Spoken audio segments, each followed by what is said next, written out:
জয়গুরু।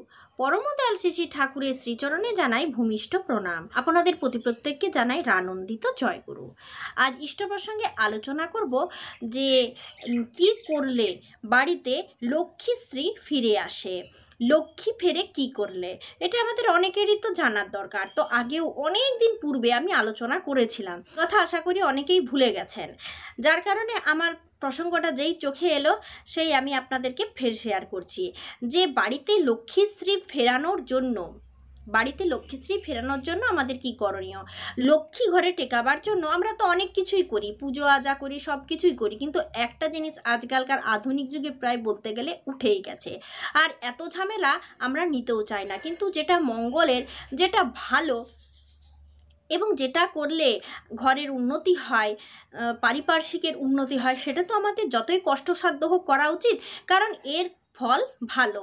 তো আজকে আমি আলোচনা করব আলোচনা প্রসঙ্গের চতুর্থ খণ্ডে। পরমদয়ালের বড় ইচ্ছায় কাজটা আমরা করি। সন্ধ্যা উত্তীর্ণ হয়ে গেছে।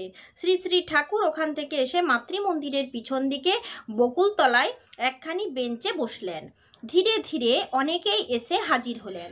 সাধনাদির জ্বর, সেই জন্য শ্রী শ্রী ঠাকুর উদ্বিগ্ন আছেন। সরোজিনী মায়ের কাছে জিজ্ঞাসা করলেন, সাধনা কেমন আছে রে?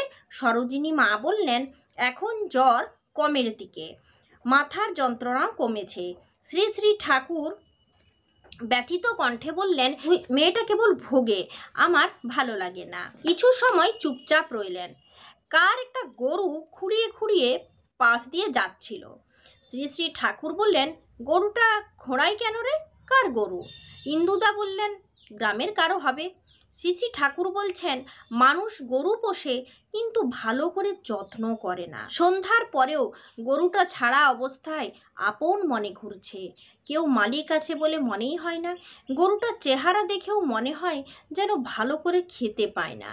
ছেলেবেলায় বাড়ি বাড়ি গরু বাছুরের যেমন যত্ন নিতে দেখতাম, এখন আর তেমন দেখতে পাই না। অক্ষয়দা বললেন, আপনি যেমন করে গরুর যত্ন নিতে কন তাতে খরচ লাগে ঢের। শ্রী শ্রী ঠাকুর বলছেন, খরচের চাইতে দরদ লাগে বেশি। গো পালন গৃহস্থের একটা ধর্ম, বলতে গেলে গো মাতা মাই তো। অমন হিতকারী জন্তু কমই দেখা যায়। বাড়ি বাড়ি যদি ভালো করে গরু পোষে, মানুষ নিয়মিতভাবে যদি ভালো দুধ খেতে পারে, তাহলে স্বাস্থ্য, মেধা ও বুদ্ধি খুলে যায়, আয়ু বেড়ে যায়। আবার চাষবাসের জন্য ভালো বলদ দরকার। আমাদের দেশে প্রথম অবস্থায় তাই কৃষি ও গোরক্ষা ছিল একান্তভাবে জড়িত। গোময়ের মতো সার ও সংক্রমণ নিরোধী বস্তু আবার কমই আছে। আমাদের ভগবান শ্রীকৃষ্ণকে তাই কয় রাখাল রাজ। তিনি গোষ্ঠে গোষ্ঠে ধেনু চারণ করে বেরিয়েছেন। বলরাম নিজে হাল চাষ করতেন। শ্রীকৃষ্ণের গোবর্ধন ধারণের কথা আমরা যা শুনি, তার মানেও মনে হয় তিনি গোজাতির বর্ধনের ব্যবস্থাই করেছিলেন। শরদ্দা কোথায় রে? উমাদা বললেন, বোধহয় খেপুদার ওখানে গেছেন, ডাকবো? শ্রী শ্রী ঠাকুর বললেন, ডাক। শরদ্দা আসতেই শ্রী শ্রী ঠাকুর বললেন, আপনাকে আরও একটা কথা কব মনে করেছিলাম, কিন্তু ভুল হয়ে গিয়েছিল। পরমপিতা গরুটাকে সামনে এনে দিয়ে স্মরণ করাইয়ে দিলেন, যেখানে যাবেন, যাদেরই সুযোগ সুবিধা আছে, তারা যাতে গরু পোষে ও ভালোভাবে গরুর যত্ন করে সেদিকে লক্ষ্য রাখবেন। এতে দেখবেন ঘরে ঘরে লক্ষ্মীশ্রী ফিরে আসবে। আচ্ছা, শ্রীকৃষ্ণকে যে গোবর্ধনধারী কয়, আমি যদি কই তিনি গোজাতির বর্ধনের নীতিবিধির ধারক ও পালক ছিলেন, তাহলে কি ভুল হবে? ঠাকুর বললেন, অভিধানটা দেখেন তো।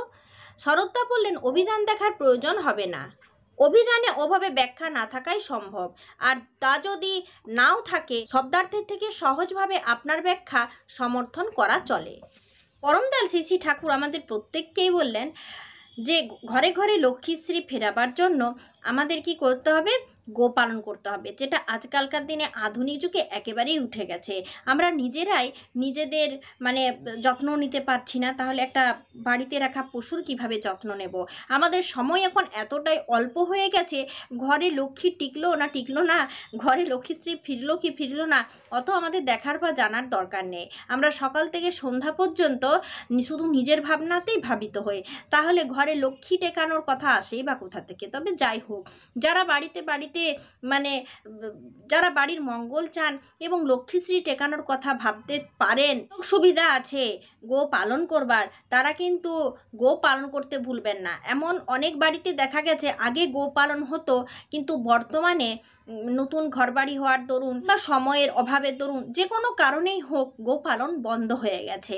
তবে যদি সুযোগ থাকে তাহলে গো পালনের যে কথাটা পরমদয়াল শ্রী শ্রী ঠাকুর বললেন, এটা কিন্তু শোনা যেতেই পারে। এটা করলে একটা গরু যদি ঘরে থাকে, তাহলে তার থেকে অনেক সুবিধা সুযোগ পাওয়া যায়। হয়তো তার পিছনে অনেক খাটুনি খরচ কিংবা সময় ব্যয় হয়, এটা ঠিক কথাই, কিন্তু আমাদের মানে তাই আপনাদের বাড়িতেও যদি সুযোগ সুবিধা থাকে এই গো পালনের কথা আপনারা ভুলবেন না। যেমনভাবে আগেকার দিনে হতো, আমরা এখনও চেষ্টা করলে সেই দিনগুলো ফেরাতে পারবো। আজ ইষ্ট প্রসঙ্গ এই পর্যন্ত। ভালো থাকুন, সুস্থ থাকুন। জয়।